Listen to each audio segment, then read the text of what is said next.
You want to take off your... I beg your pardon? Take off.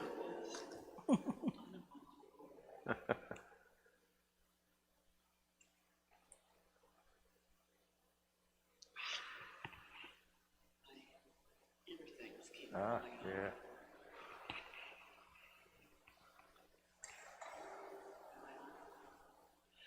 Good evening, everywhere. Everywhere? Within the reach of my voice.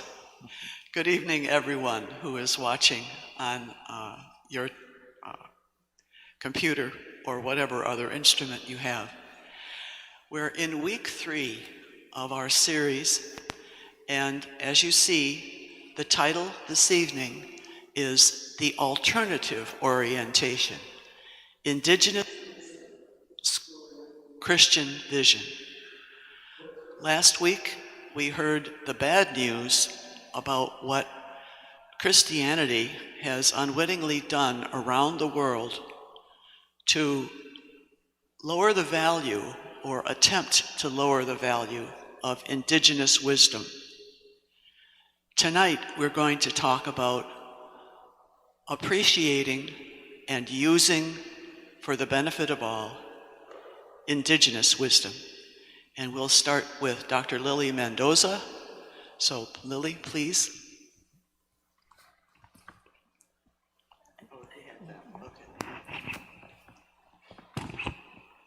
Thank you, Sister Angela. Pasibayo maya pabengi ke kayungan. Again, I give you greetings and good evening. And as we have here, and as Sister Angela has introduced our thematic for tonight, we have the alternative orientation, indigenous wisdom, schooling Christian vision. And I will be doing the first part and will be sharing my personal journey towards indigenous wisdom, and Jim will be doing the second part, which is rereading the Bible in the light of indigenous wisdom. And we would like to start by taking a moment to honor the lands we are from and the traditional keepers of those lands.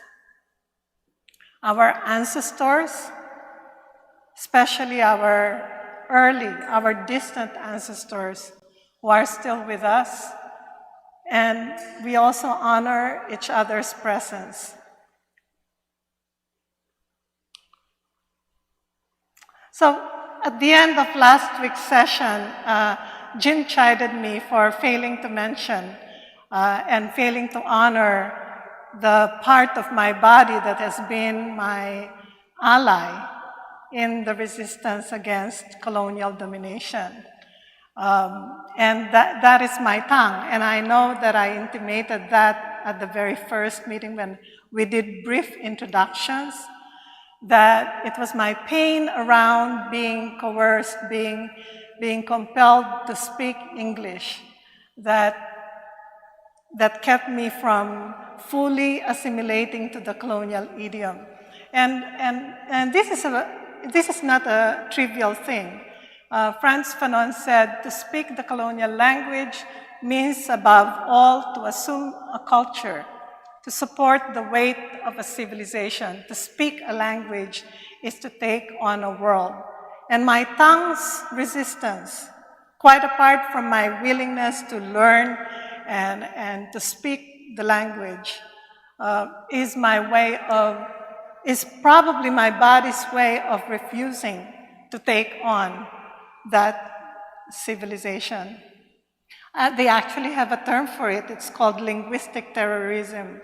I was presenting one time at an international conference and speaking about the politics of language, because it's a beautiful thing to learn another language, right? It enriches us. In fact, indigenous peoples would easily speak anywhere from 4 to 5 languages, because in order to relate to the next tribe, they had to learn the language of the tribe. But when a language is imposed on you and presented as superior, right, and your own native tongue said to be inadequate. I used to believe that our languages, our Philippine languages, were insufficient for academic purposes or for intellectual work and for philosophizing, right?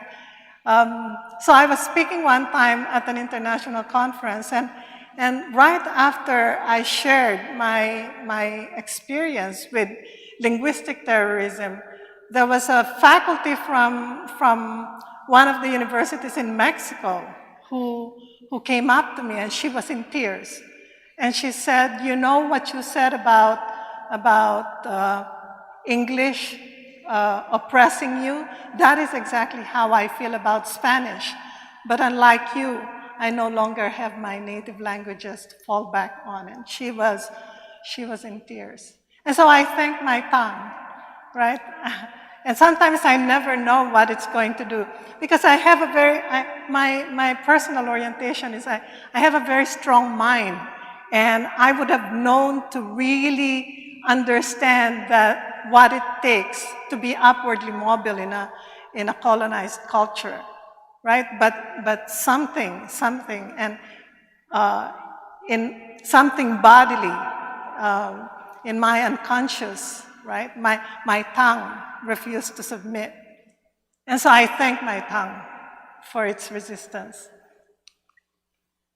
And okay, so last week we have been laying out the civilizational critique, right? Our critique of civilizational supremacy. And I said it is necessary to do in order to remove the analytical cataracts from our eyes so we may see. That term, analytical cataracts, I took from the introduction to Black Marxism by Cedric. Is it Robinson? Black Marxism, Cedric Robinson. Okay. So, so the task for us, it's important to learn to tell a different story and begin to enact it, right? Because stories are not just reflections of reality, but they actually constitute, they bring about, they bring into being, right? The very thing, the very logic that they tell. And so the story of human supremacy, for example, if we buy into that story and enact it, then we are actually bringing about the consequences of that in reality. And what all we can do is to move in the direction of the wisdom of that different story, the alternative story. And our sister last time, I think, was saying, well, it's so radical, the kinds of changes that we need to make, right? But I think what we can do is to move. What are the steps that we can do to move towards the other direction, rather than to keep going in this other direction that we already know is bringing us to the brink? And I also mentioned the last time that the key is to fall in love with something different, with a different vision. And nobody ever, I think, undergone transformation with the conscious I should, right? How many of us have done New Year's resolutions, right? And how long did those last? Right? So, but the language of transformation is, I used to think, but now I see. It comes from a different way of seeing. So, when we fall in love, what does that do for us? How many of you have done crazy things in the name of love? Yeah. And I would like to share just one story about falling in love. How many of you have heard of the story of Julia Butterfly Hill? Yeah, no. So this is the girl who sat on a tree for 738 days, right? So when 22-year-old Julia Butterfly Hill entered the California redwood forest, home to the tallest and most ancient tree species on the planet for the first time in December of 1997, she was completely blown away. It was like my jaw was on the ground, she says. I just couldn't believe how beautiful. The quiet in those forests was unlike the quiet I've ever experienced anywhere. The smells. The air is so pure that it tasted sweet on the tongue. Falling on her knees, she cried in awe. She knew she had entered sacred ground, and she had fallen in love. Walking further, what greeted her next was the sheer horror of a vast clear cut. And she reports, it's like it was bombed. They clear cut the forest and the ground, and then they lit it with diesel and napalm. Moments later, this grief-stricken girl who had known next to nothing about eco-activism would find herself ascending 180 feet up the redwood tree named Luna to save her from being cut down by the Pacific Lumber Company that had been clear-cutting the area. Living on two 6-by-6-foot platforms atop this ancient giant redwood, she vowed never to let her feet touch the ground again until she knew she had done everything she could to help save the forest. She stayed on that tree. Do you know for how long? A total of 738 days, 2 years and 8 days, and came down only after an agreement was reached with the logging company to preserve Luna and all trees within a 200-foot buffer zone.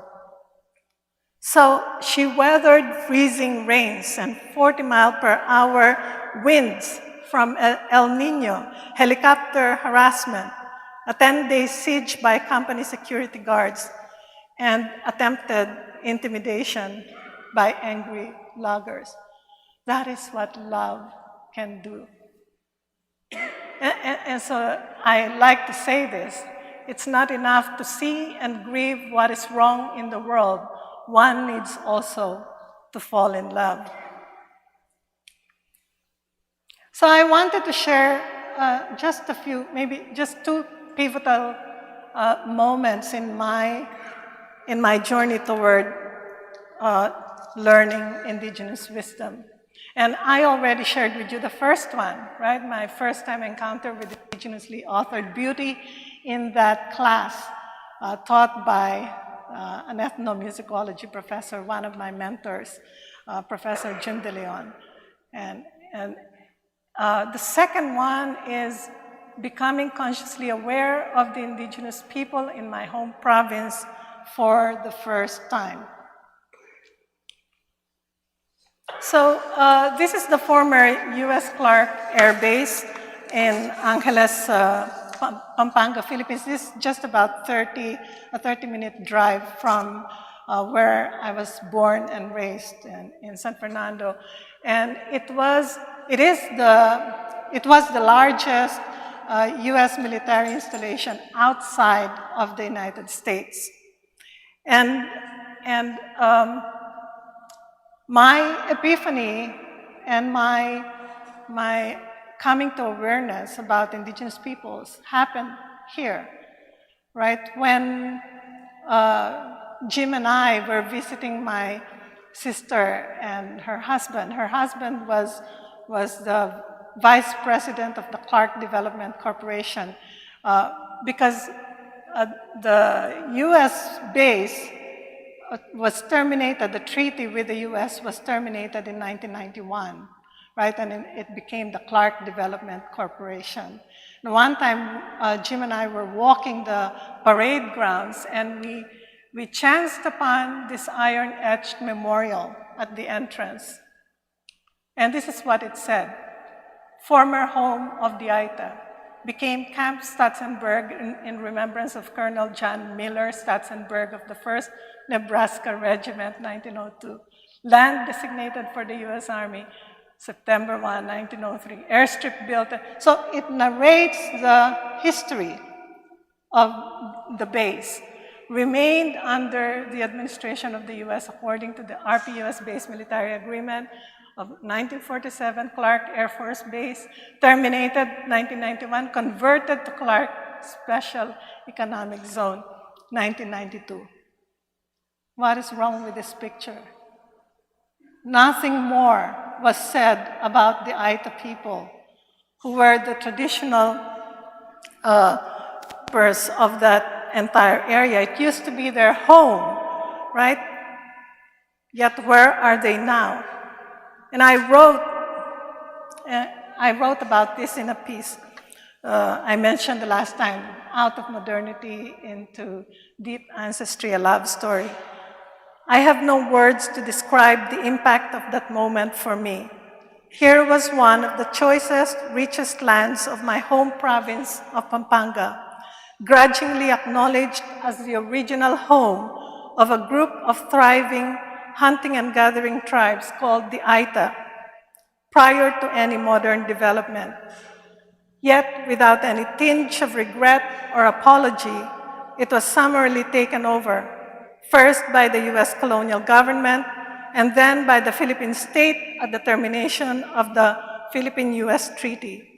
Now it comprises a bustling zone of commerce, call centers, and trade, providing employment for thousands of modernized Filipinos and pulling in revenue for the Philippine government and its foreign private investors.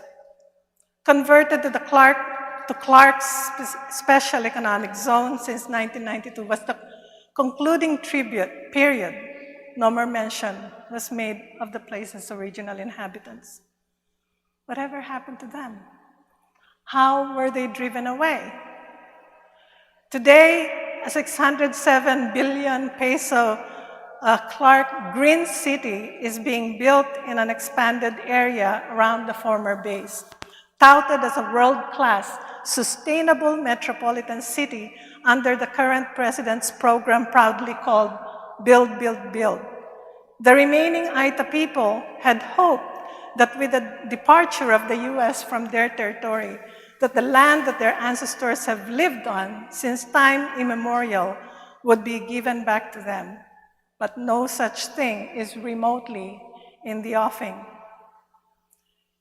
And it is thus that I came to understand that it's no coincidence that the likes of me, lighter-skinned, straight-haired, urbanized Kapampangans, came to be the majority population in a region that used to be majority Aita. Our Malay agricultural ancestors enacting the well-known pattern of settled farming societies displacing nomadic hunting and gathering peoples. It was my first awakening to the fact that I am not only from a colonized people, colonized under Spain and the US, but that back behind that more recent history, I also come from a settler people, party to the displacement of the land's original peoples. And facing into the grief of that history has given me not only a sense of responsibility, a debt I owe to the Aita peoples who are still around, but to do what I can, not to help them, but to help my kind, educated, urbanized Filipinos living comfortably, enjoying the fruit of development and indigenous dispossession, to see and understand the cost of such privilege to the original peoples of the land. So the lesson coming out of that experience is for me to learn to ask questions about the history under our feet. So these are just a few news items. I work at Oakland University, and that is in Rochester, right, up north. And I think not too long ago, they were doing a groundbreaking for the building of, I think it was a pharmacy, and then they hit during the excavation these sacred burial sites. And everywhere you have modern development underneath, invariably you would have this. So in my classes, I always ask my students to research the native history of whatever place they are from. And it's interesting because in my graduate seminar this semester, I have someone from Ireland, and doing research where he was from, he said, I would never have guessed that Ireland has a settler history. So, this is just a film that I use in my classes. It's called Two Rivers, and it's the story of reconciliation between native and white communities in the town of Twist in northern Washington State. If you have the chance, it is beautiful.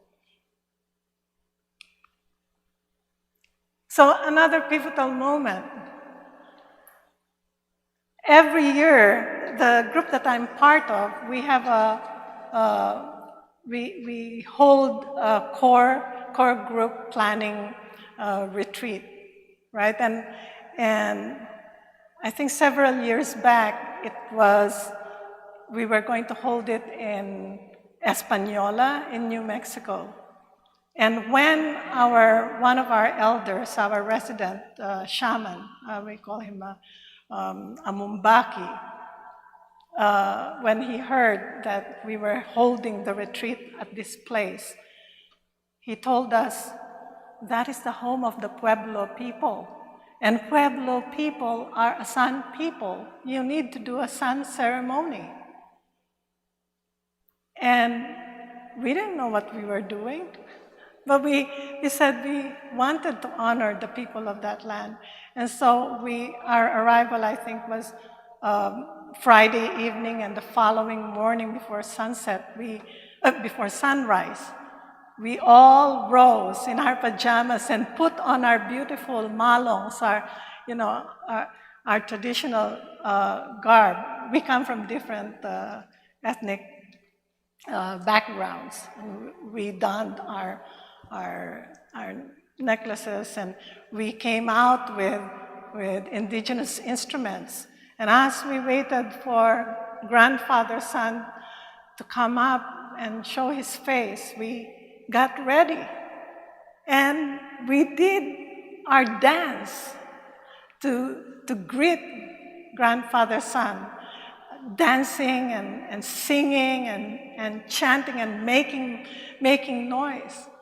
And tears just began flowing down my cheeks.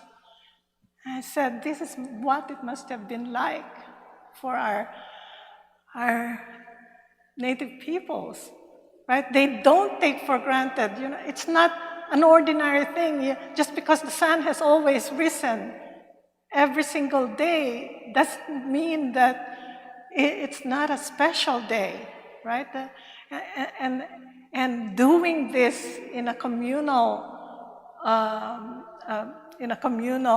way together, it was just so beautiful, right?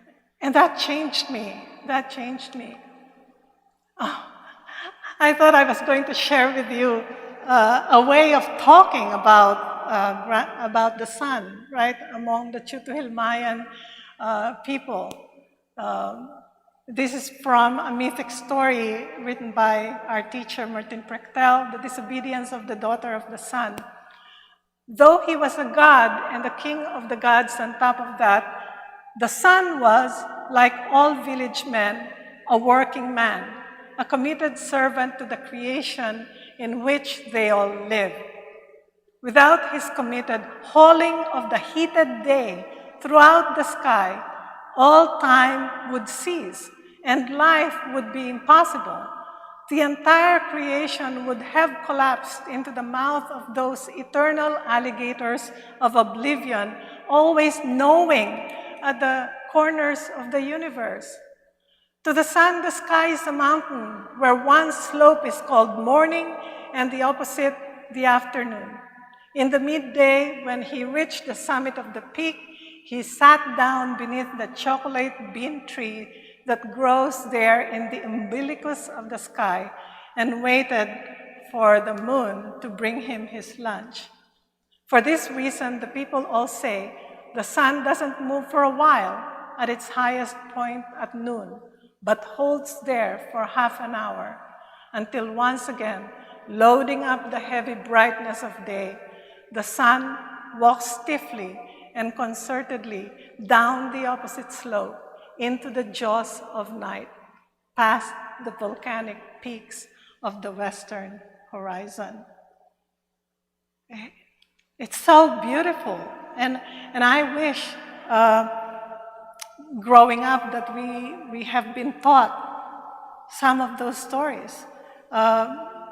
Being educated under a colonial system, we always denigrated our mythic stories, our oral epic traditions, because they don't follow the classical notion of, you have a rise, and then you have a climax and a denouement, But these stories go this way, right? And now I hunger for those mythic stories.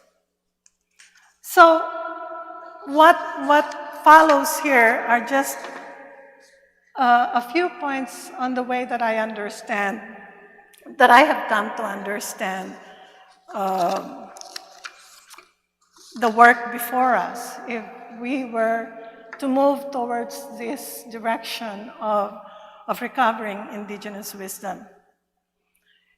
The first, I understand indigenous life as not only about being about survival, not only being about survival, but being in a right relationship with the earth, the condition for human thriving. Nature is the primary relationship, the particular local ecology that nurtures us like a womb and that births a culture fit to keep that primary relationship nourished and thriving. And so, if your primary relationship is with nature, right, you also want to be as magnificent as her. And that is why a lot of these cultures are so intricate and subtle in their beauty, very complex, right? And that is something that we have lost, right? And second, the purpose of indigenous life is to live in such a way that life may continue, potentially in perpetuity. And that is also the reason for the sun ceremony. It's like with your singing and with your dancing, you're helping, right? A grandfather's son do his work. I do it now every day when I rise up in the morning. And it is this that gives rise to the particular shape, unique teachings, knowledges, and practices of any given tribe. For example, the bear ceremonies of the Ainu peoples, the bean and corn dances of the Chutuhil Mayans, the elaborate ritual food offerings among devotees of Budun in Haiti, etc. That is what gives rise to the diversity of cultures, right? You don't get the monoculture of modernity that has now spread globally. Number three, cultures as ways of living evolved through generations of dwelling in place. So what we call cultures are really ways of living evolved through knowing the beings in that place, right? What they need, what that particular river needs, what the soil wants, what the mountain demands, what the trees, the plant beings, etc. in that particular place need in order to keep fulfilling their appointed role in keeping life alive. In other words, we are called to participate in this majestic symphony called life by playing our unique part as humans. Earth is kept alive by all creatures living according to their nature, and that includes us. And fifth, there was a time when all human communities lived in this indigenous way. To be indigenous then, I skipped number 4. To be indigenous then is to have these relational ties to place and the community of beings in that place. To know the songs, stories, ritual practices, knowledges belonging to that place. And I think the song lines among the Aboriginals in Australia are a kind of mapping of the landscape. Right? When they sing those songs, they know exactly where they are. It is to live according to the wisdom taught by that particular place. And as I noted here, there was a time when all human community lived in this indigenous way. This is the case when we lived as hunter-gatherers. But even when we began to domesticate plants and animals, there was a period when we still remembered the original agreement of not taking without giving something back, and made sure we abided by it. This meant producing mostly for subsistence, not for surplus accumulation, and to live in a ritual way of living, with courtesy and honoring to the beings we take from, and that sustain us. And always, always asking for permission. It's not the case that they didn't take from nature, but that they did it in a ritual way, right? Mindful of what it is that the hollow that's being created when they dig in and take anything, and they want to fill that hollow with eloquent speech, with gifts made by hand. Okay, so the fire break in our history globally is the shift from intact reciprocity with watershed and places to surplus production and accumulation structures serving elites at the expense of labor and the local ecology. This we don't fully understand why it happened, but we're all living in the wake of this huge traumatic shift. And the very first session from Jim laid this out. And surplus production, besides giving rise to a heavy indebtedness to the wild, led to human population explosion. And with population explosion, the emergence of the domination dynamic. In relation to the natural world, yes, but also in relation to other people groups. So you now have disposable populations. Every square inch of earth cultivated for human food and exploited for human use, depriving other beings of their rightful habitat. And so as I mentioned earlier, the ritual ways of living are meant to keep memory of the importance of keeping the wild alive. Right? And once the domination dynamic gets going, it leads to hierarchy, standing armies, oppressive city-state regimes, slave labor, everything that we now have, which maybe within the civilizational narrative is really evidence of advancement, right? And it's been called the prize-winning story by Jürgen Kremer, one author I use. And the outcome, the result is the mess we're in today. The destruction of the natural world through abandonment of the original agreement, and its replacement with an extractivist and human supremacist logic. The massive displacement of indigenous peoples, coerced assimilation of surviving indigenous peoples, causing loss of their traditions and practices, and fracturing their communities. And I wonder, in terms of this destruction of the natural world, what role is the invention of a transcendent God play, right? Where you take out God, God is beyond creation. And I remember one of my Bible study leaders in college, she used to say, you know, it is to Christianity's credit that science flourished. Because for as long as prehistoric, primitive peoples, well, she didn't use that term, but she was referring to pre-civilized people, for as long as they thought that spirits resided in trees and rivers and in the natural world, that kept them from fully experimenting. And I bought into that, right? Now I get horrified by that. And what I want is to seek to recover that kind of spirituality that sees the beings in nature as sacred.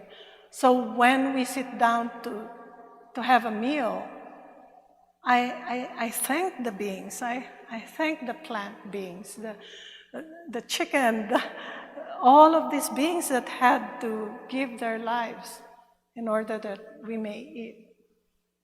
You know? So what is our task then? How do we become a people who will once more recover a way of being in the world that I described in Numbers 1 to 5? Remember, I was saying that all of us at one time, regardless of whether we're European descent or from, all our ancient ancestors used to know how to live on the land in a good way. It means being taught by those who still remember the old ways, wherever we could find them. And I think this is the relevance of that quote that I shared with you in the last Wednesday about stopping the killing, working to stop the killing of those people who still remember the old ways.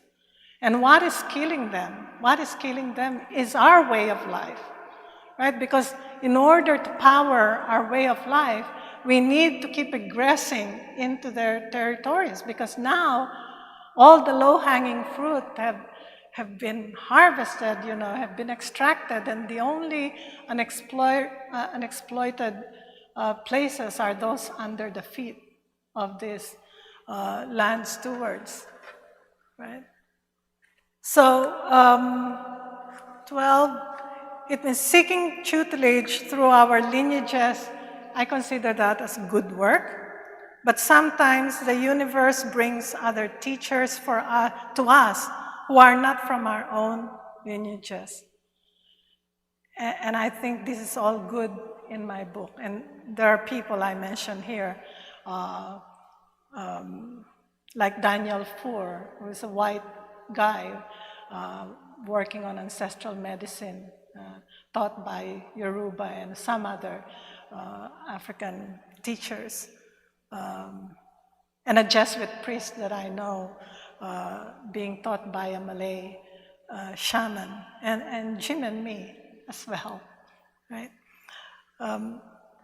And then 13, we also recognize that as settlers on stolen land, we need to learn the histories underneath our feet. We already said that, which entails learning who and building relationships with the native peoples in the places where we live.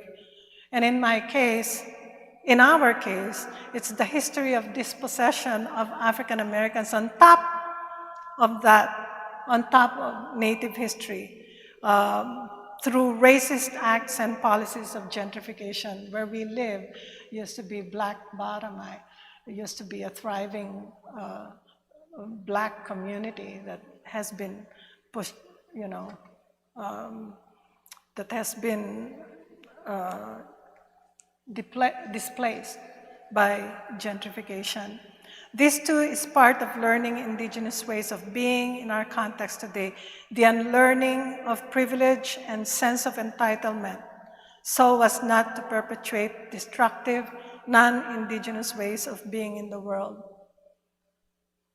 In all this learning and tutelage, number 14, we are enjoined not only to know lessons cognitively, but to embody what we learn, i.e., that is to become a different body, to learn other ways of being human, to develop different habituations, to learn ritual practices, songs, dances, mythic stories, healing medicine that we're given permission to learn in the context of the relationships built in the process of learning. But be aware, among Native groups in North America, there are differing attitudes toward teaching outsiders, i.e. non-Native. Those feeling more beleaguered tend to be protective of what little is left of their cultures, given the history of theft and cultural appropriation. And that is something understandable. But it can also lead to a kind of oppressive fundamentalism and boundary policing that can end in a cultural rigor mortis, if not guarded. Why I noted here cultural transgressors or trickster figures sometimes arise. But of course, as outsiders, it's not for us to say, right, whether or not we can be allowed to learn the teachings. Can we build relationships in such a way that we can be invited, as guests? Jim and I had that experience, meeting somebody at an art gallery, and he did a poem to his art project, which was on exhibit, and he ended up inviting us to a Sundance, which is typically not open to outsiders. And permission and relationship building are key in any such transactions. And from experience, most of the Indigenous peoples I've had relationships with have felt honored in seeing us take delight in learning what they have to teach us, regardless of whether or not we belong or have ties to their lineage. And I find this to be true when we do these elder gatherings in the Philippines with our partners on the ground, because the elders there would say, our children today no longer want to learn these things. Once they get schooled, once they have their cell phones, their gadgets, they no longer have interest. And so you coming from afar, you want to learn. We sit at their feet, and in a way that honors them, right? So 17, seeking Indigenous tutelage is not primarily about gaining a platform to claim an identity, but learning to become an earth-honoring human being once again.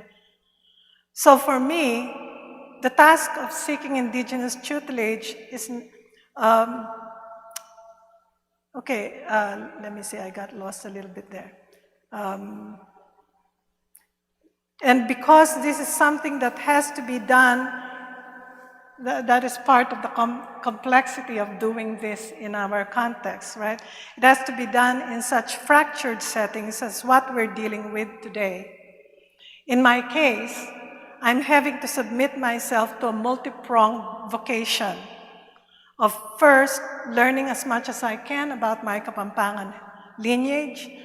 Second, learning the settler history of my Kapampangan ancestors vis-a-vis the Aita peoples. And third, learning about Wawiyatanong, about Detroit, my current place of exile, its watershed and ecology, as well as its triple history of industrial ecocide, native displacement, and African oppression. And what was there before the devastation? The incredible old growth forests, marshlands, wetlands, wild animals, etc. You know, my students get blown away by what they find when they realize, wow, this used to be forested area, right? Whatever happened? And as I've mentioned earlier, tracing the remnants of Indigenous memory in all these places of connection can energize us. And the motivation is love, deep love for the holy in nature in all these places. And the community I imagine us building is one composed of folks with renewed capacity and skill to hear the land and the animals and plants and rocks and mountains and rivers speaking again. One whose energy is not so much consumed by mere identity politics as by the love of her that calls us back to the warm embrace of her bosom. And this is, to me, is the real homecoming. And I want to end with this quote from an eco-philosopher, Derek Jensen, who wrote A Language Older Than Words. It's not possible to recover from atrocity in isolation, and we can substitute wetico, right? Not possible to recover from wetico in isolation. If we wish to stop the atrocities, we need merely step away from isolation. There is a whole world waiting for us, ready to welcome us home. It has missed us sorely, as we have missed it. And it is time to return. Godspeed.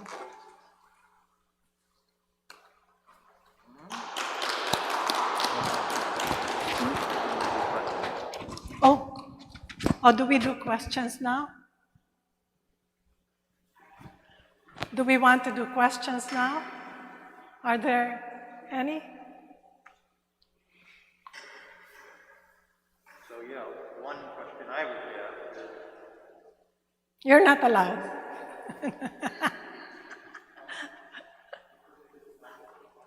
You can take off your mask. so you,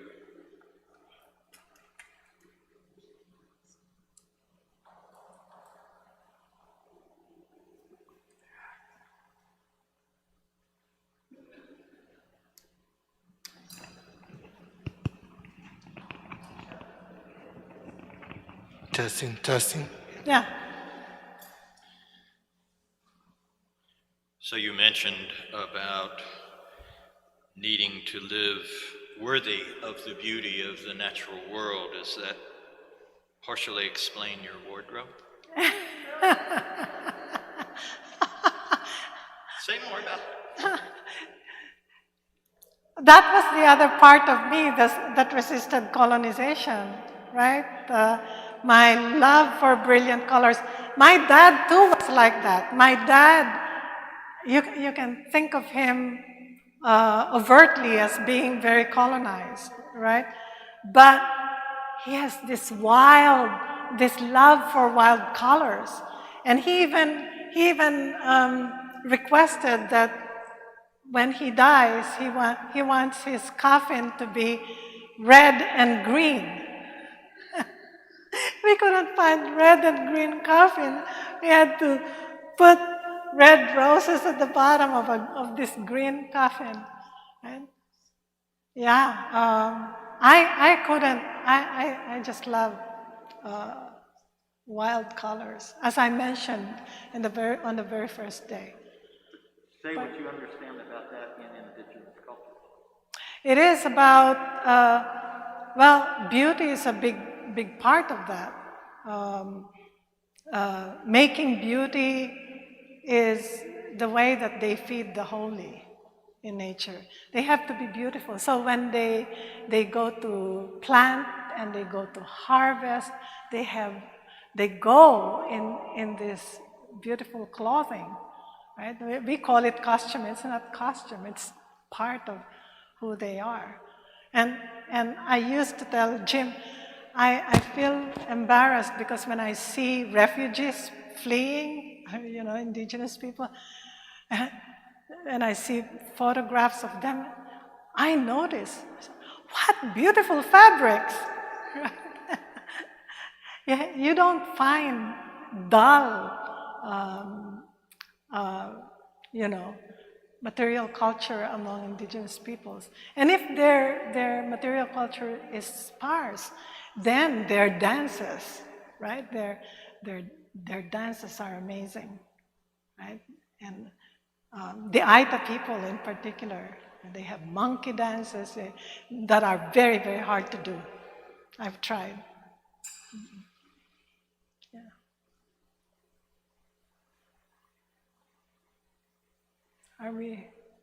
Are we ready to have you? Okay, thank you. It's not quite, well, I have a comment about that, but we just, is the sound? Yeah. We just want to say for those who are listening from home, if you have any questions or comments, please put it in the chat box. And you have any?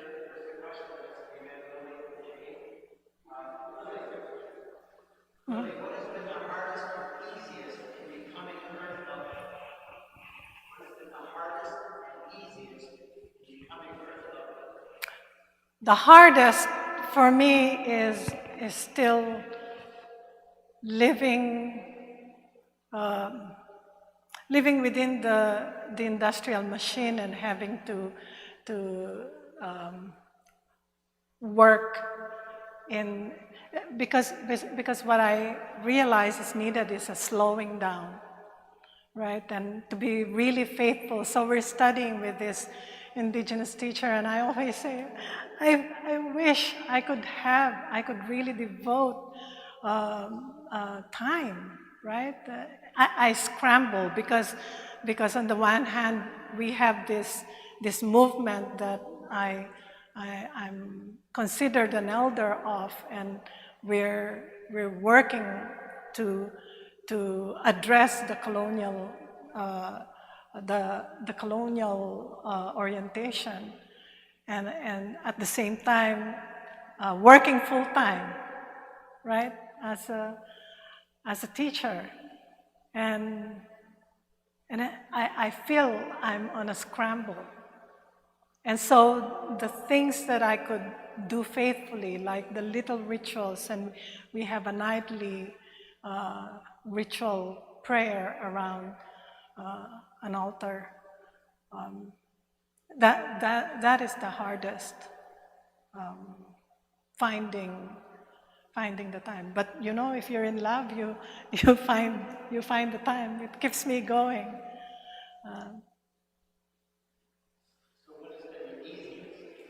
The easiest is just being in love. I mean, I couldn't put it any other way. It's like my eyes, the scales have fallen off my eyes. And so no matter how hard, right, no matter what challenges there are, I just feel inspired to keep going. And having a partner here in Jim is a real gift. Right? I'm not kidding, really. Really, thank you. Most of the time. Yeah. Okay. Thank you.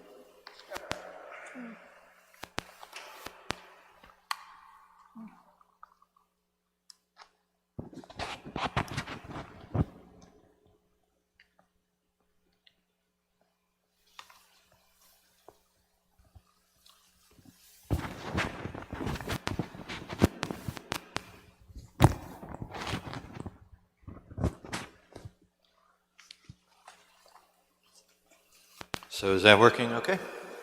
Yeah? Yeah, we're having this up here. Just to segue from what my baby was saying, I remember living on the east side of Detroit and preparing to do teaching ecumenical theological where I still days on African American people.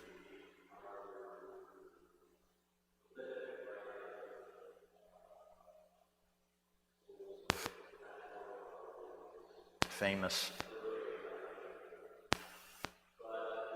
who were commenting on them. One of them talking with African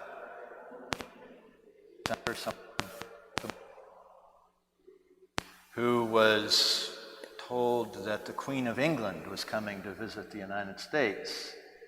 And this woman's response to that was to say, the Queen of England, yeah, she's fascinating, but so am I. And it was that so am I in a body that is inflated with a sense of pride and attitude and dignity that I experienced every day, day in, day out on the streets of Near East Side Detroit. And I think it was my first introduction into a way of... I have to raise it up more? All right, because I'll probably prance around before we're all done here. Okay. My first introduction into this idea that to be alive is to be responsible, to be beautiful. And in an indigenous way of thinking, even though people in Near East Side Detroit weren't necessarily thinking indigenously, they still, I think, had memory of having lived that way from way back and brought them, in spite of the trauma and duress of the slave enterprise, had kept that alive culturally, capable of using minimal resources to make maximal beauty day in, day out. And that's what I saw on the Near East Side of Detroit. This cultural repertoire of rhythm, not just rhythm in dancing, but rhythm in talking, in thinking, in arranging fabrics on the body, a constant elaboration of humor and personality and vitality that once I began to see it, really revolutionized my understanding of what it means to be a human. And then, beginning to ask even deeper questions about what's underneath the black culture, that's underneath the white supremacist culture, native culture, getting into the kinds of things that Lily has been talking about. And so I want to take that in the direction of the biblical tradition for the remainder of tonight, if I can remember how to use this thing like this. So we've been through all of this. I'll come back to the book in a minute. We went through where we are today, climate crisis as communication, trying to hear what the biosphere is saying to us as a kind of message, full halt. You all need to take account of what you've unleashed on the planet because it's taking out other species, hand over fist, and it will take you off the edge of the planet as well. A question that it poses to us, which is the question about living justly and sustainably, especially in place, which we've talked about quite a bit.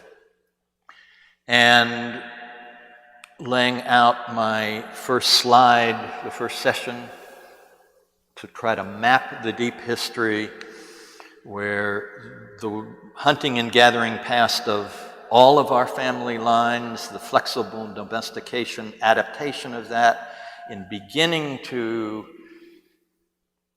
re-engineer a little bit plant life and animal life and the environment, but still remaining flexible, honoring of those plants and animals in cultural ritual and spirituality until crossing this threshold in city-state monocrop agriculture about 5,000 years ago, and this thing steamrolling the planet ever since. We've been using the word indigenous and haven't really spelled out what we mean by it. I talked a little bit last time about it. Lily has talked a little bit about it here. But I want to relate the word for a minute to this slide. So the way we're using the word indigenous ways of living, which is not the only way to use the word, would reference these kinds of lifestyles, not this kind of lifestyle. On this slide, it's relating indigeneity or indigenous practices as a lifestyle to hunting and gathering, low-tech subsistence, horticulture, swidden agriculture, pastoralism, animal husbandry, shepherding, pastoral nomadism, where you wander with your herds, not part of this double-winged economy. And then non-indigenous, counter-indigenous lifestyles, settled monocrop agriculture, city-state systems, industrialization, neoliberal globalization that we're in today, the doctrine of Christian discovery, licensing, European takeover, and all that was embodied in that. More particularly, I put this slide up last time. I've nuanced it a little bit since then, and I want to use this as a template for what I say for the rest of the evening. Four Arrows is a part native, part white guy who is a friend of Lily's and a teacher, actually writes fairly commonly in some mainstream media. But he will talk about indigenous in relationship to three different kinds of meanings and concerns. The first one being decolonization or decoloniality, which is a matter of getting involved in the struggle, the political struggle of indigenous peoples over land, culture, questions of sovereignty as primary. And we see this all over Standing Rock, most recently in what has been going on in this country as an example of that. I put sovereignty in quotation marks there because that's a European term that indigenous people have been forced to become conversant with and make use of, and insist that they have sovereignty over their land, even though the idea of sovereignty is the idea of ruling something which is not part of most indigenous ways of being on the land.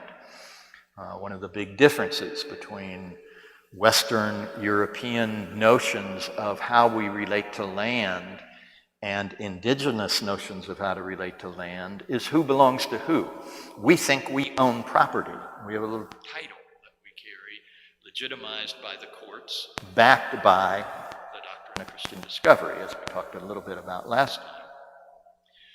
And we think of land as something that belongs to us to use however we want, cut into it, dig it, rearrange it, grow stuff on it, mine it, etc. Sell it. Whereas indigenous folk, for the most part, think about themselves as belonging to the land and then having to live worthy of the land they are on, which means to really know it, to know all of its other creatures and occupants, and to live worthy of all of them, which gets into this question of beauty. Am I worthy of the sunset and sunrise over the strait called Detroit and the Detroit River? What would it mean for me to be so aware of the environs here and the peoples here, the indigenous peoples especially, Anishinaabe, Wendat, Huron folk who predated European folk, to know their traditions, their beauty, to know the sturgeon, to know the wetlands, to know the bear that were here, the fruit trees, etc., and to internalize that such that it summons me to be a little tiny ordinary human being that nonetheless is robust in beauty as part of this whole concert of beauty that's around me. So we'll talk more about that in a minute.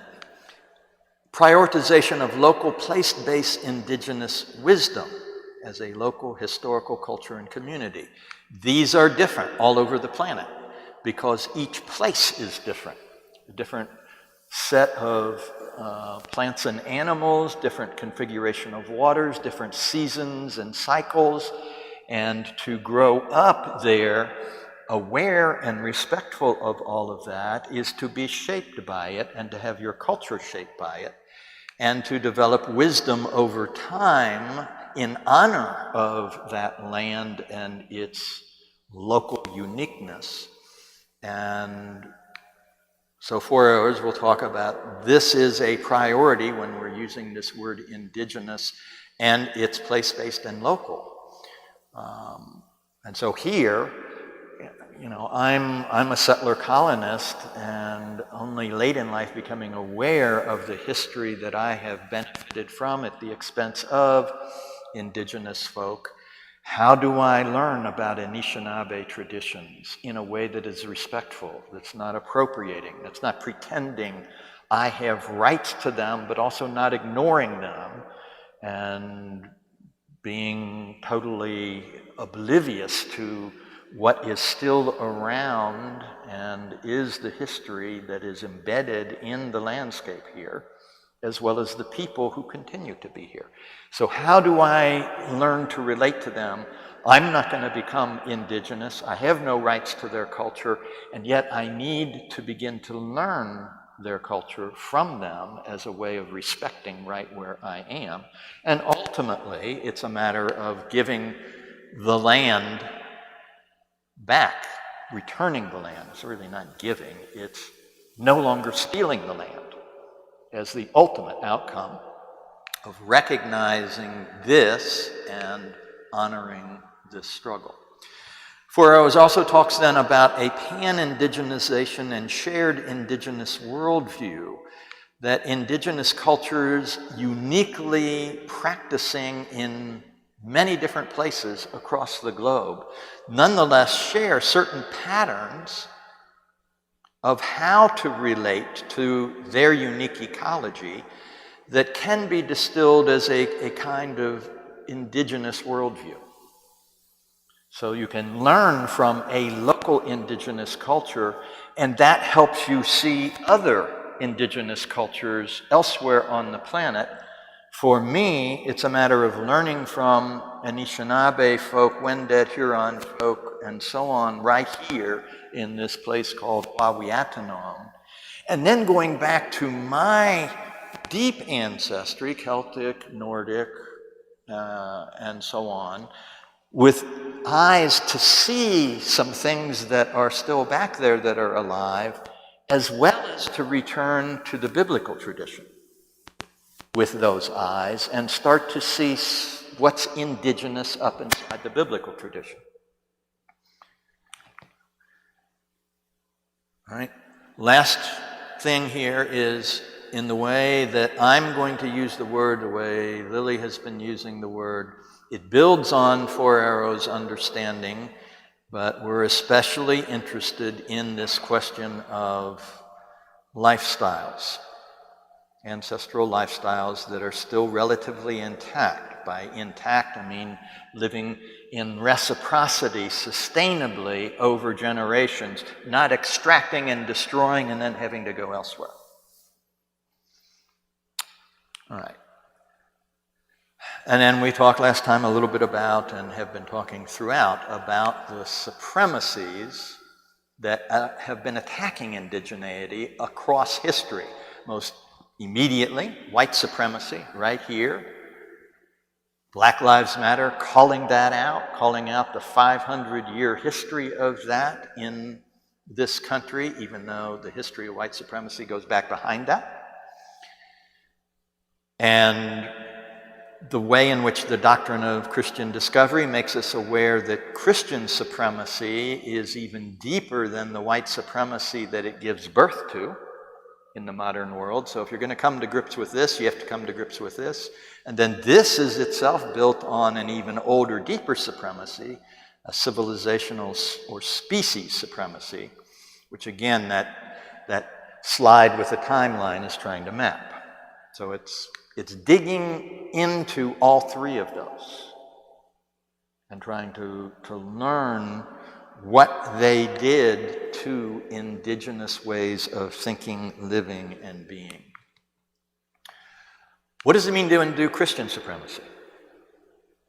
Well, you have to learn the career of it.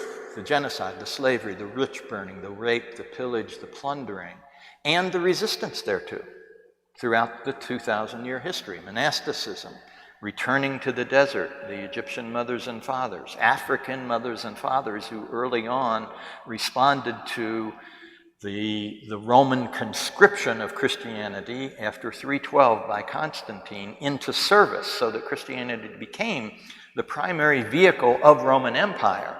But a number of Christians begged to differ and tried to return to the land and relearn a more sustainable way of living. Mysticism in the High Middle Ages, particularly led by women all over in Europe and the Near East. The diggers and levelers in Europe after the Protestant Reformation. Levelers got their name from going around and cutting down the hedges that aristocracies were erecting around commons, where in the feudal period peasants had to grow crop for their local lord, but if the year got tough, they could go into the woods, they could fish, they could hunt, they could graze what livestock they had on the commons, which was not owned by anyone, and keep life afloat.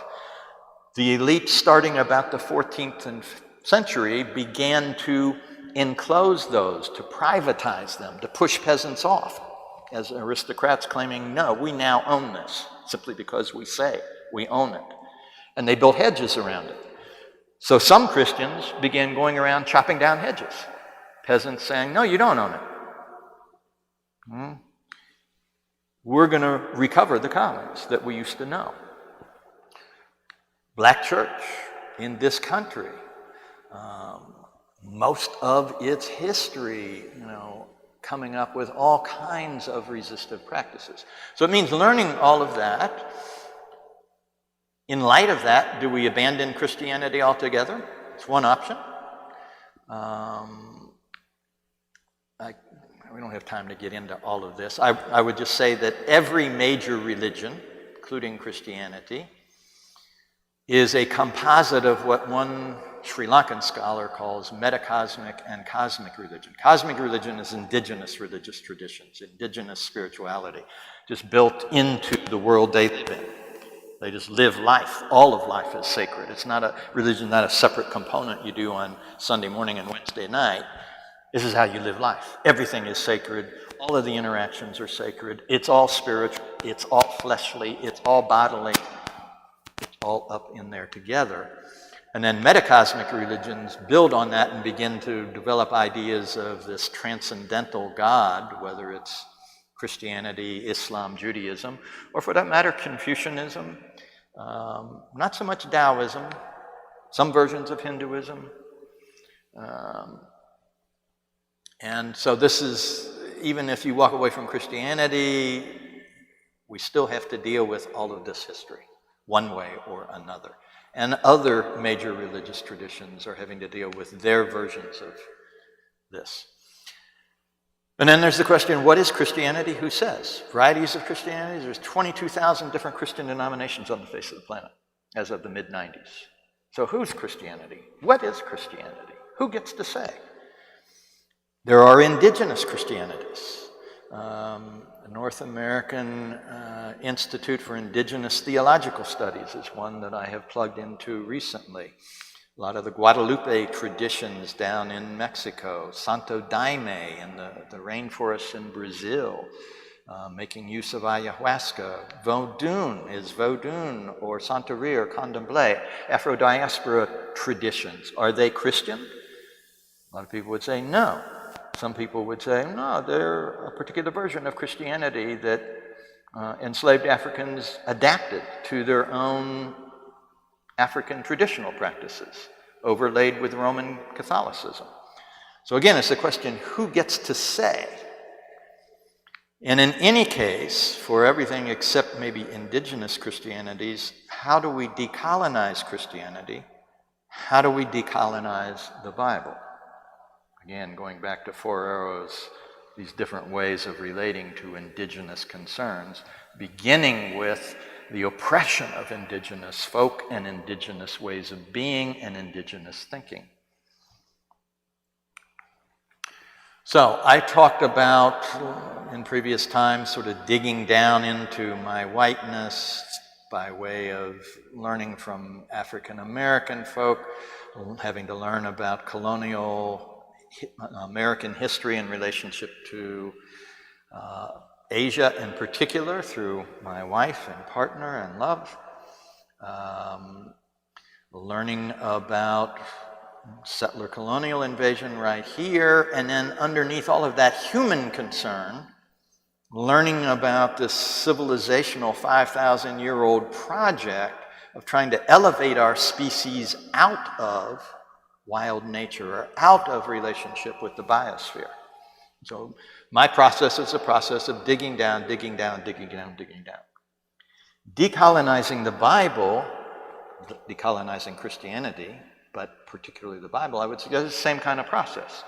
You start with the imperial surface and history, dig underneath it.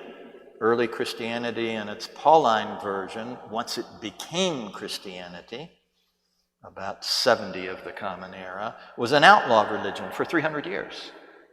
You're a Christian, you're an outlaw. You're living on the run. You're living clandestine. You're meeting in catacombs and in cemeteries. Right? Dig under that. The Jesus movement of the Gospels was up in Galilee in the hills of first century Palestine, a peasant renewal movement recovering relationship with the land, with seeds, with water, with fish, that we're going to look at in a little more detail just in a second here. The Jesus movement probably would have been understood by later Christianity as pagan. The word pagani was a Latin term that meant rural dweller and non-militant. Early Christians took over their notion of sacraments from the Roman imperial order. A sacramentum was an oath of loyalty a soldier took to Caesar as part of the Roman army. And Christians came along and understood that they were taking a sacramentum to a different leader that meant they had to not participate in any kind of violence. They were pacifist. And that they were milites Christi. They were militant Christians. Not violently militant, but resistively militant, like a Martin Luther King. And so pagan was a term used for folk who hadn't yet been evangelized, living out in the countryside, and hadn't adopted a resistive stance to the Roman Empire. I think they would have looked at the Jesus movement in first century Palestine and probably labeled it as pagan. Dig under that, Israel as an escaped slave polity. Dig under that, you get to pre-Israelite indigenous practice, namely Canaanite cultivators and Negev or desert-dwelling pastoral nomads.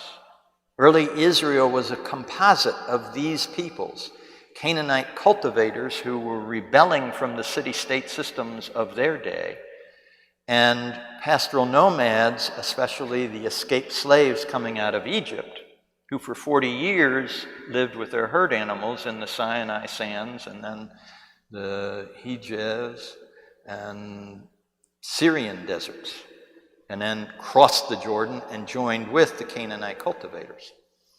And then underneath all that, the ancient wild actors in the Near East.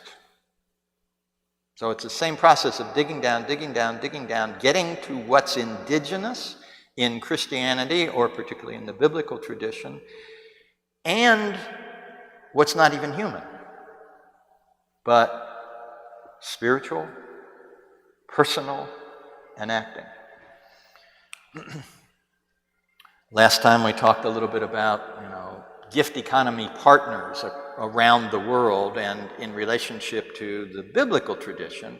In particular, it would be wild goats and humans among the Negev Bedouin, the pastoral nomads, the olive tree human thing that may be what the Garden of Eden stories remember, the rainstorm human relationship, which is deeply Canaanite in its history, that Israelites adopt, which I'm going to talk quite a bit about in the remaining minutes. A dove human relationship or bird human relationship that we see with Jesus would be another place we could look. All right, so everybody with me so far? The question then, with respect to the biblical tradition in particular, as well as Christianity, and as well as anything else actually, for me is, how do you read? This is the so-called Good Samaritan parable where a lawyer, midway through Jesus' career, stands up to test him. And that's not just to find out what he knows. It's actually sort of J. Edgar Hoover on Martin Luther King wiretapping. How to get him to misspeak in a soundbite that they could carry up into the kangaroo court when they arrest him to destroy his reputation at the same time they destroy his body. That's what this is about. And Jesus is savvy. He refuses to play. He doesn't answer the question except with a question. And his question back is, you tell me, Jack, how do you read? That is to say, where are you coming from? What are your presuppositions? As you look out on reality, what do you see? You're coming at me with a whole hidden agenda. Disclose it. Put it out on the surface, and let's interact. How do you read is the deep question for me about the biblical tradition. The Bible itself is a state document. It came into being written by scribes to license Israelite kings in their land grabs from Canaanite peasants and other folk. It's a state text, but it has up inside of it a lot of memory of how to live sustainably on the land. A lot of it's pastoral nomad, some of it's renegade peasant Canaanite stuff. And it has up in it witness to a lot of non-human actors. If you read with your eyes open, you see plants and animals and soils and seasons and water and weather acting all the time in the stories that are told. So that's going to be our main concern. And I'm suggesting the Bible is a window on the deep past, coming forward, if we walk from the deep past forward, an overview from Genesis to John, that it's structured like this. You have a kind of preface to the whole particular Jewish and then Jewish Christian history. Genesis 1 through 11 is basically this preface that is stuck on. And then you have the history of Jewish, Israelite, Hebrew attempts to make sense of who they are and who God might be in an ongoing way, particularly in the ancient Near East. Israel begins pastoral nomad, and the pastoral nomads coming out of Egypt hook up with the rebellious peasants in Palestine proper who are doing horticulture. So it's a mixed movement, a kind of flexible domestication movement that then goes monarchical and oppressive and even to a little bit of a degree imperial itself under Saul and then David and Solomon and then all of the kings that come after. And you get 400 years of history that is basically a history of rape, pillage, and plunder and breakdown and betrayal. And 2 exiles, and once Israel comes back from the last Babylonian exile under the Persian Cyrus, Would that he had never been talked about in the Hebrew Bible, given how his name is being used today. But Israel is, from that point forward, a colonized third world country under Persia, then under Greece, then under Rome, until 1948. It's late in that history, you get the beginnings of Christianity, the movements of John the Baptist and Jesus that are really part of this story. Jesus was not a Christian. Jesus was a Jewish man. Christianity didn't exist during his lifetime. And the scriptures that he related to were Hebrew scriptures. He didn't quote the Gospel of Mark. On a timeline, it would look like this. You have the Genesis 1 through 11 preface, which is, who knows how far back it's trying to reference, but up till about the time of Abraham, roughly 2000 BCE, maybe 1800 BCE. Then you get the particularity of the Hebrew tradition with Abraham and everything that follows. And then you get the Gospels and Paul's epistles and the New Testament writings. Where is it taking place? Taking place in what we call the Fertile Crescent, and particularly right here. This is the Dead Sea and the Jordan River. So this is the little area that the biblical tradition especially camps out on, and it is sandwiched between a big imperial power here, Egypt, and imperial powers here, Assyria and Babylon in particular, but before that Sumer and Akkad, later on Persia, and so on. So two big imperial presences and a little, mostly non-imperial land bridge that is overrun by these two imperial powers over time.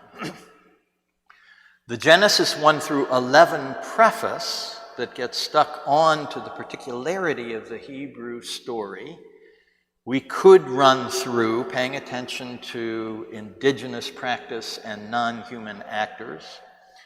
I want to just briefly summarize it and say essentially what it says is life in the garden was good. It was a human-tree symbiosis. A limit was put on it. One tree was rendered taboo.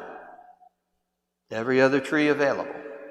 And that group apparently could not submit to the limitation, wanted all the trees, so transgressed, and in effect lost that relationship of what I would call hunter-gatherer symbiosis, which is like living in a big food pantry. You don't need to store anything because all the food's right there day in, day out. You just go gather. Okay? The fall was a fall into what way of living? Agriculture. Hard labor for Adam in tilling and re-engineering the soil. Hard labor for Eve in giving birth to fetuses that are now growing on a carbohydrate diet and therefore bigger than they had been. Hard to pass through the birth canal. The primal murder is agriculturalist Cain killing pastoral nomad or pastoralist Abel, whose blood, the mouth of the soil opens up and receives, and the soil emits a curse that pushes Cain off the land. And it's worth saying here that Cain's offerings were not acceptable, if you want to read it this way, because they're coming out of an agriculturalist domination system. Abel's offerings were acceptable. No original sin there, because he's living symbiotically on the land, if you want to read it that way. That this story is actually an emblem of what was going on for millennia in that part of the world. As agriculture grew up and expanded, it took over land from hunting and gathering and pastoral folk and decimated and disappeared them. I'm saying this is not so much necessarily an individual story of two characters who were brothers, but a story of two lifestyles, one of which is taking over and disappearing the other. And then I would suggest the cry of Abel becomes the haunt of the entire biblical tradition, hovering over that tradition. If you want the original Holy Ghost, the ghost of Cain, haunts the scriptures all the way through to the end of the book of Revelation, where Babylon as archetypal city falls because up inside her is contained all the blood of all the innocents shed from the foundation of the world. A kind of oblique reference to the blood of Cain that was shed, and all the blood of all the other indigenous folk all the way along that 5,000-year history being stored up in city centers. So if we had X-ray eyes and could see the cost of all the materials in this church, in Detroit, in every city on the face of the planet, if we could see the folk who labored, the folk who gave up their land for the mining companies to pull up the resources, to cut down the timber, etc., I would suggest to you that all of the infrastructure would be dripping in blood. It's all been assembled at somebody's cost. Cain becomes the first city builder. The trajectory of the city, Noah's flood has to interrupt the violence that gets unleashed, but nonetheless, you still get cities coming out the other side being built. And the logic of the city is the Tower of Babel, which has to be interrupted by divinity. That's the basic outline of the prehistory heading into the biblical tradition. What is the first thing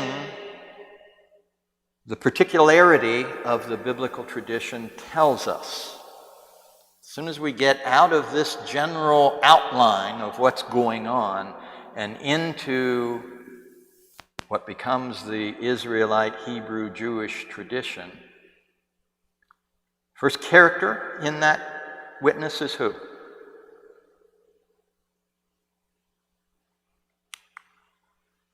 Oops.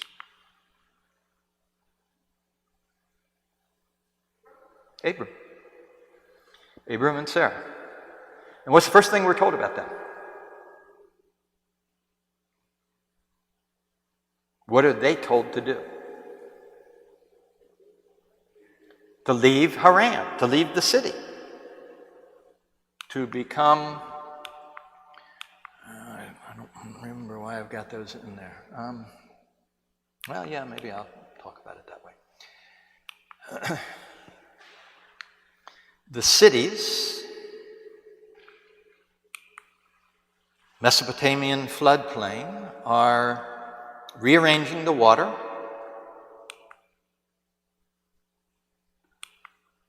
They're developing taxation systems and writing to keep tabs on who supposedly owes what to the city centers. They are this double wing economy where you have cultivation of plants with the help of animals and the husbanding of animals to get dairy and meat and hide. So it's a city center with the Tower of Babel there, the ziggurat in the background. Economically, it's relying on these two kinds of activities. This is what that Babylon tower might have looked like. This is an actual ziggurat of Ur, which is where Abram's father was told to leave. He left, but he went from right here, Ur, up to Haran and settled back into city life. And then Abram and Sarah are told to leave there, and they come down here eating how? How do they live economically?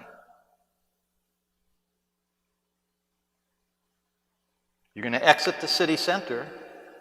You're going to exit the monocrop agricultural system, exit the empire. How are you going to live? Herding. They're herd animals, integrate them into some of the marginal land by eating the grasses and doing digestion for the human beings whose stomachs can't handle those same grasses, but run through a cow or a goat or a sheep, we can handle it. All right. We go to Genesis 12 and through the prophets. Israel is the pastoral node, peasant, retribalization movement, its betrayal. These are all things we could do. We're not going to do that. Paying attention to the indigenous traces there, the non-human actors there, the symbiosis between humans and non-humans. Okay. Just to hit a couple things I said last time, when we do get Israel as a slave revolt under Moses, exiting, they walk out of Egypt, and how do they live? Well, partially on the basis of their herd animals, but also eating manna. Manna produced by scale insects, aphids. Boop, that's a little bit of manna right there. And they are eating the leaves of tamarisk trees, so it is falling from these leaves onto the ground, falling from heaven, if you want. Okay. Aphids are herded by ants. There's actually a symbiotic relationship, a kind of gift exchange between ants and aphids, where the ants glean the defecation and store it and feed it to their young, as well as feed on it themselves. They don't eat the aphids. They're in partnership with them. We come up to the Gospels, which is where I'm going to spend what time we have left. These are all things we could attend to. What I am going to attend to is a little bit John's baptism of Jesus and a little bit Jesus' Sukkot action and his Occupy action in John's Gospel, John chapter 7 and John chapter 12, in the time that we have left. All right? Which is not much time. So, jumping right into it, John's Gospel is different than the other three Gospels. The other three Gospels are called synoptic Gospels because their chronology is roughly the same. Jesus begins in Galilee, does his ministry there, makes a decision, comes under surveillance, the plotting on his life begins, makes a decision to take his show, his movement, down to Jerusalem, to the temple shrine, which is also the national bank, to kind of throw down with the powers that be right at the heart of in the belly of the beast. And that's the basic chronology that we get in Mark, Matthew, and Luke. John does something totally different. It's a different chronology, it's a different vocabulary. It's a gospel that's written after the other three, and we're going to mostly spend time there tonight. So John 7 is sort of in the end of the first third of the Gospel of John, and it reads in 37, 38, 39, on the last and greatest day of the festival, Jesus stood up and said in a loud voice, "Let anyone who's thirsty come to me and drink.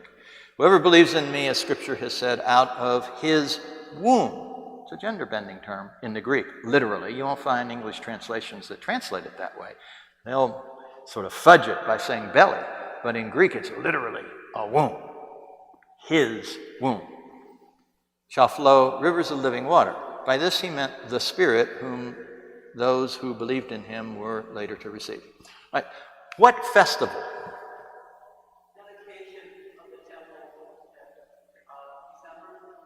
Nope. Come on, you evangelicals in the back, you should know this stuff.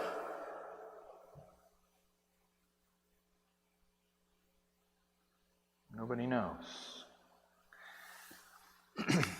It's the Feast of Tabernacles, the Feast of Booths, otherwise known in Jewish lore as Sukkot. All right? And I would suggest the Gospel of John is built on it, because what is that festival about? Anybody know anything about it? It's just wrapped up.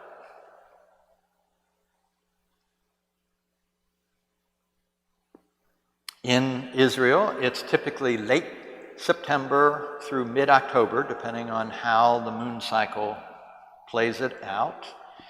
And it is camped out on the memory of when Israel lived in tents and worshiped in tents. That's the booth, the tabernacle. So you go out from your home to the field, you build a ramada with branches to remember when your ancestors lived under the sun, under the moon, vulnerable to rain, to wind, in the elements for that 40-year trek from Egypt before coming into Canaan.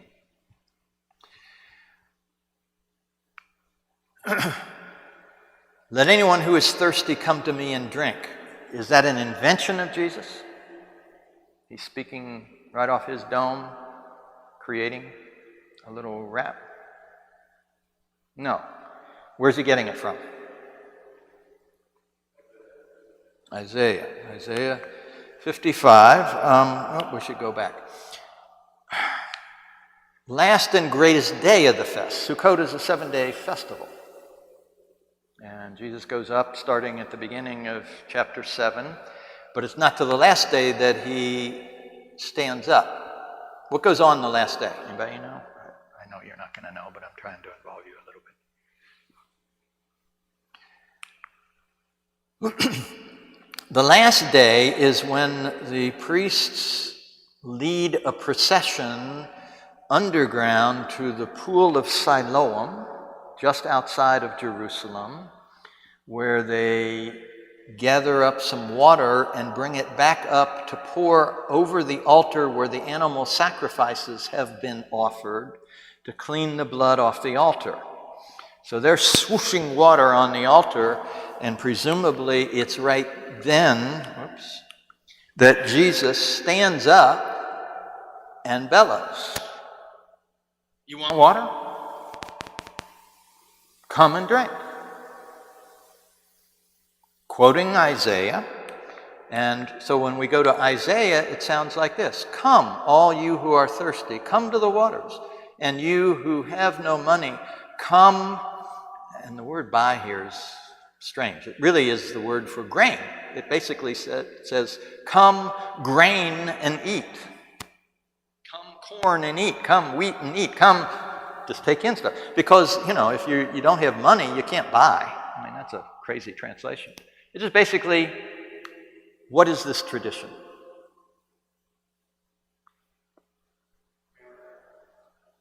Well, okay, it is related to manna, but it's the Jubilee tradition. Release of debts, release of food, recirculation of assets. Everybody gets to feast, everybody gets to eat. You don't pay for it because all of it's shared in common. And then as Isaiah goes on, he ends up concluding, as the rain and the snow come down from heaven and do not return without watering the earth and making it blood and flourish, so it yields seed for the sower and bread for the eater, so as my word which goes out of my mouth, blah, blah, blah, blah, blah. That is to say, he references the waters to their source. Where do the waters come from? From heaven. In what form?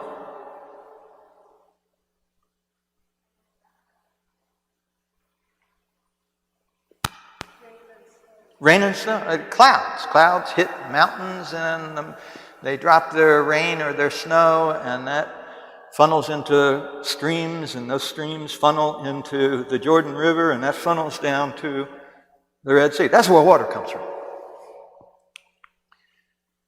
Oops, sorry, got to go back here. But Jesus says, whoever believes in me, as Scripture has said, out of his womb shall flow rivers of living water. What's living water? Why living? Why not just water?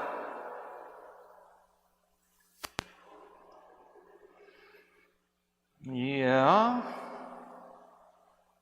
But it's even more particular than that. What is living water? Ms. Mendoza up here, because she lives with me, says it's because it hasn't been piped. Yeah.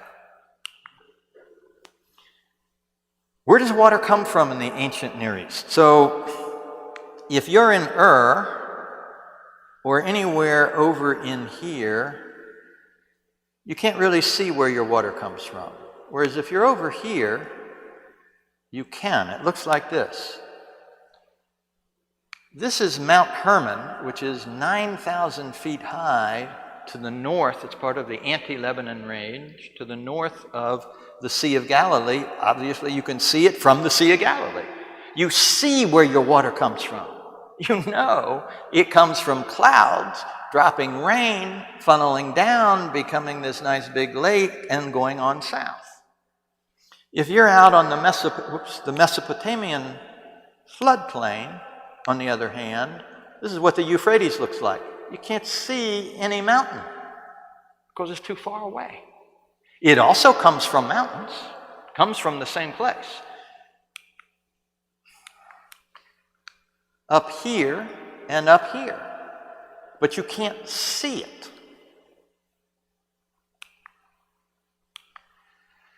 So what you get is recognition that the clouds on Mount Hermon are dropping the water and giving it to you as a gift from heaven in Palestine. But out on the Mesopotamian floodplain, the Tigris and Euphrates, what you get are elites that start to build replicas of mountains called Babylonian towers and ziggurats. And on the top of it, they will build the shrine where they conduct worship through their priests.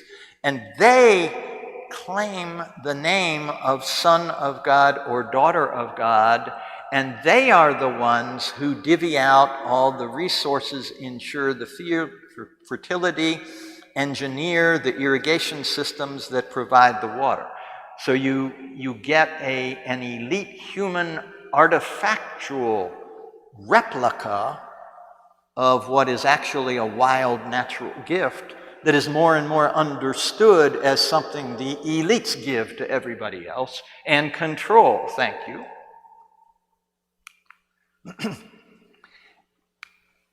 The Jordan River looks like a snake, like any other river, over time as it winds in a vortex fashion across the landscape. The imperial engineering system doesn't like serpentine motion, so it creates the straight lines that it controls. What living water is not, in Jewish tradition predating Jesus for hundreds of years, is water that has been touched by human hands in any way. If it has been irrigated, forced to flow differently than it normally flows, if it's been caught in a cistern, if it's being piped, it's no longer living. It's dead water in the Jewish understanding. That is to say, Jews understood water as a living spiritual being that you did not domesticate, you did not tie up in your own intentionality, or if you did, you had to revitalize it by developing a little passive water collection area that would flow into the cistern to make the dead water there alive again. It's called an otzer. We're going to skip through this. We don't have time. This is part of the book. So this is a painting from the Cathedral Santa Maria Nuovo in Monreale, Italy in the Middle Ages. That interestingly, is sort of building on that John 7 scripture. I mean, where's the water flowing from? This is the waters of the world. This is primeval darkness, because this is a depiction not of John 7, but of Genesis 1 and 2 in the artist's mind, where water is coming from heaven, from God, but God depicted as Jesus, and flowing out of what part of Jesus? The belly, yeah. And you can see the Holy Spirit here surfing the waterfall and coming down and landing in a wild living creature called the waters of the world.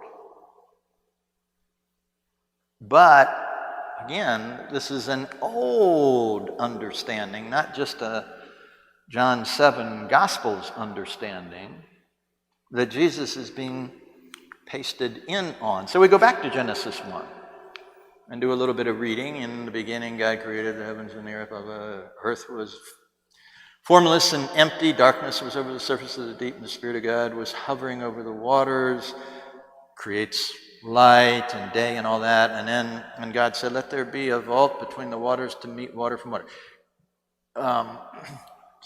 And there was evening and there was morning the first day. And God said, let there be a vault between the waters to separate water from water. So God made the vault and separated the water under the vault from the water above it, and it was so. And God called the vault sky, and there was evening and there was morning the second day.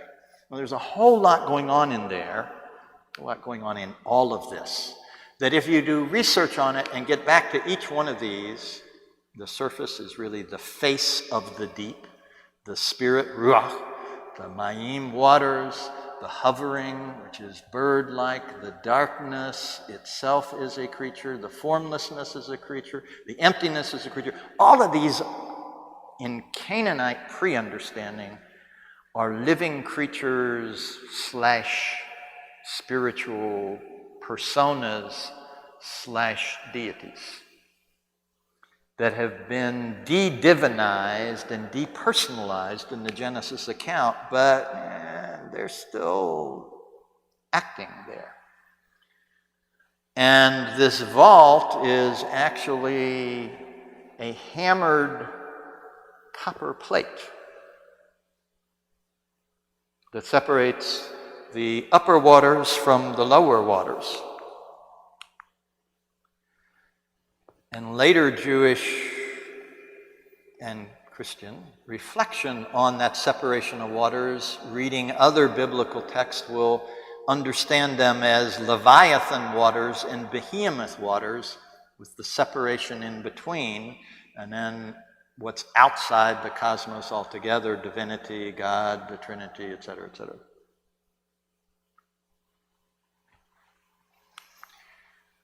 I don't have time to do this, although this is an interesting Egyptian. The copper plate thing is understood in Egypt as a goddess, Nuit, or Hathor. My book, Upper Waters, Lower Waters, I just built on that since I was talking about it. How much time do we have here? Not much.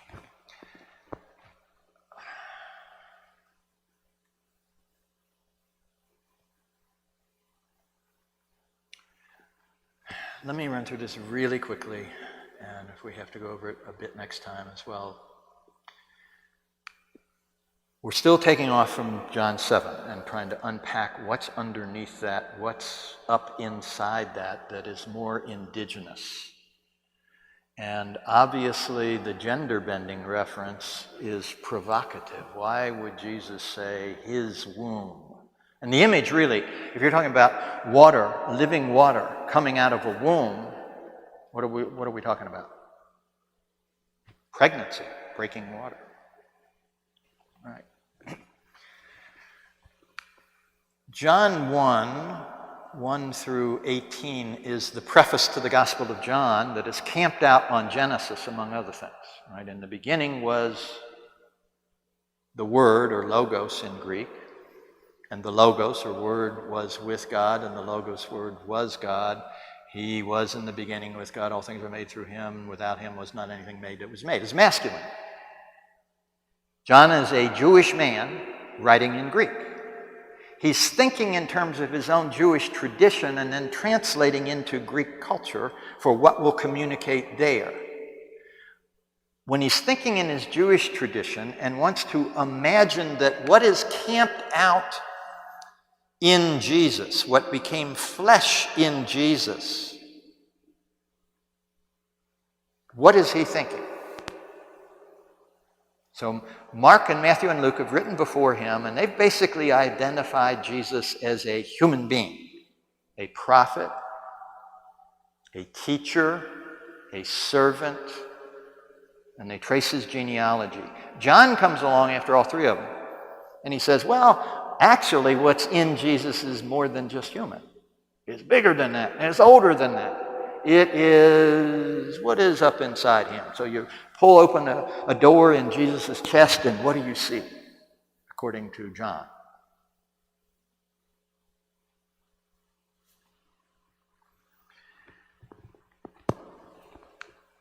You see Hokmah. You see Proverbs 8 personification of wisdom as a woman. Does not wisdom, Hokmah call, does not understanding raise her voice on the heights beside the way, in the paths she takes her stand. That's how it begins. Verse 22, it goes cosmic.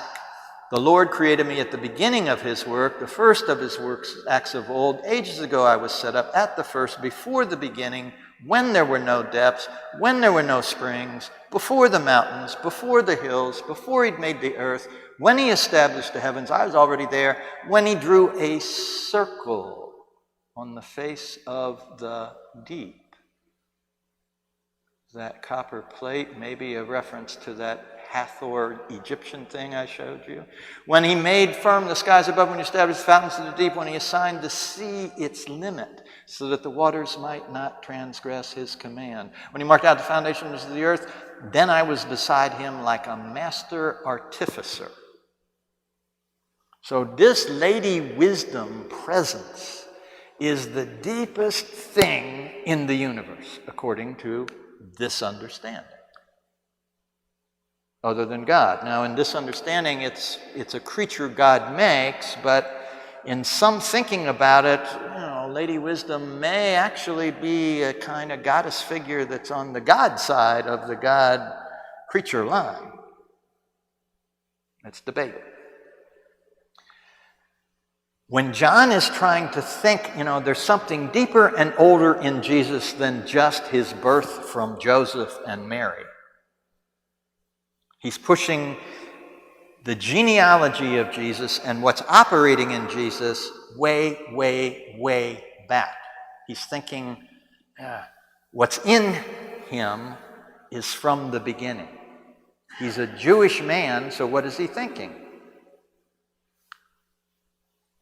Thinking this is where all this before, beginning understanding is. But he's speaking to Greeks.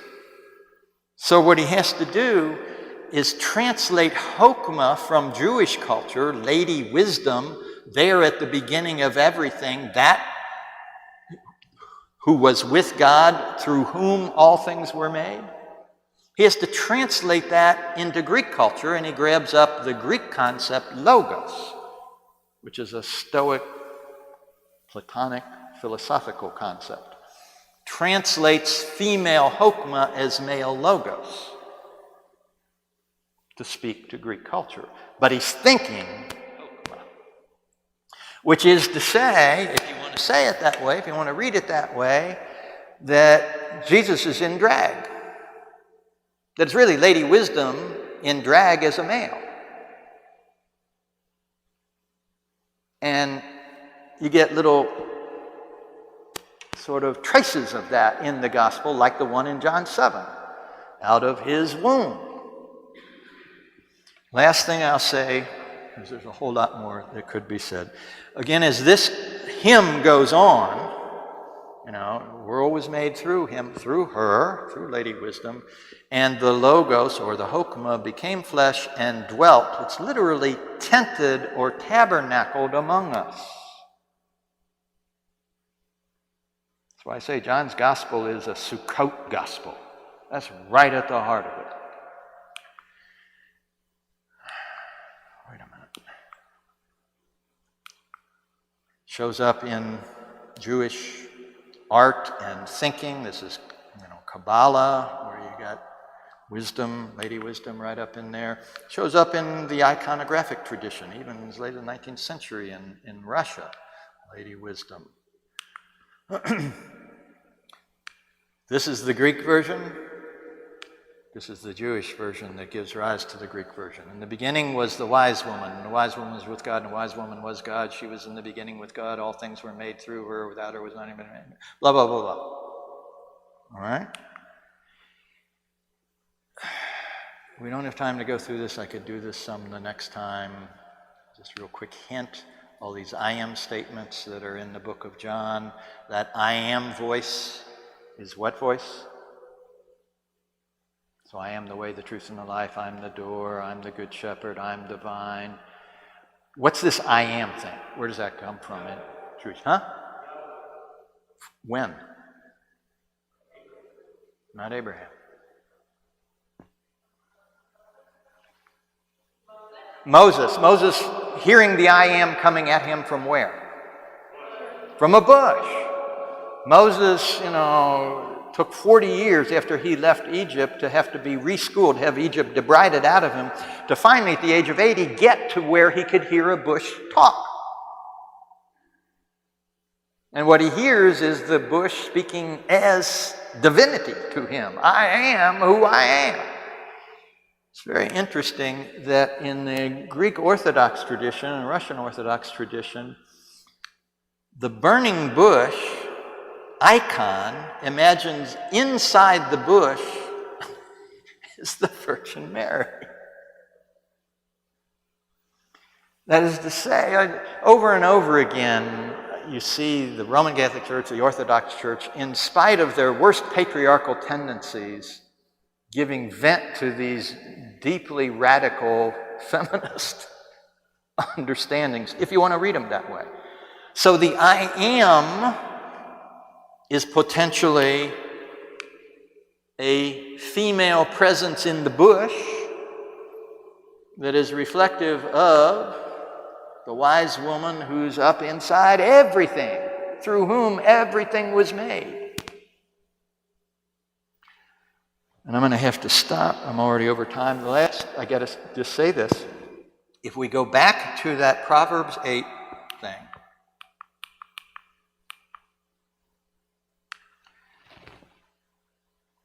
this business right here is the key to who she is and who YHWH is.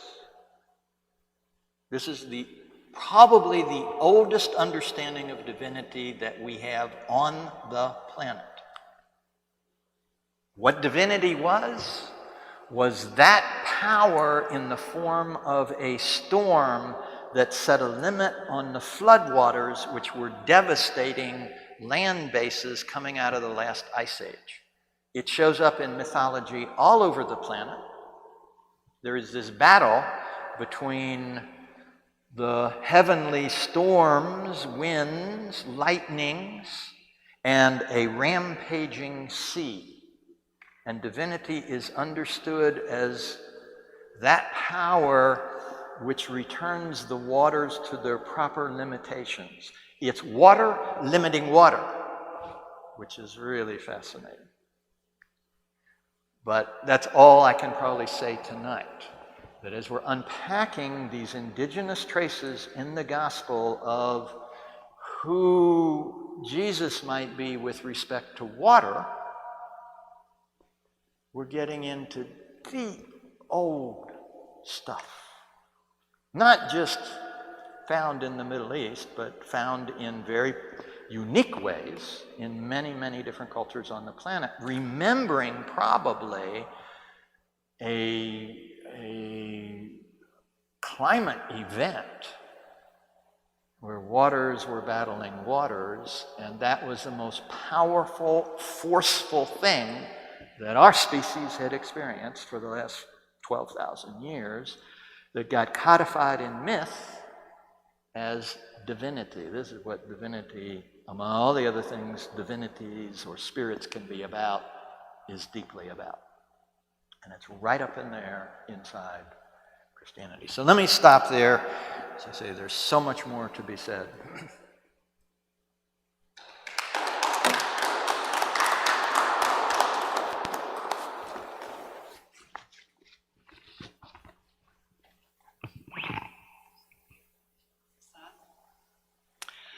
My experience here is that we always wind up speechless because there's just nothing to say.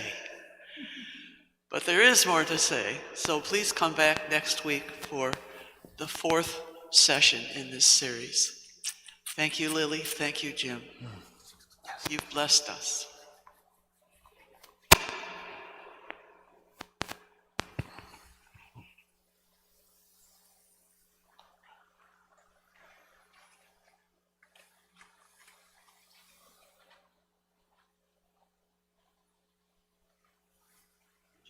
Jane was asking if I did have time to put out there with 4 arrows. She did a search on the internet and couldn't find significant reference, so she wanted to know more about His name is, his non-native name is Don Trent Jacobs. But you should 4 arrows, it should pull. Yeah. And if she can't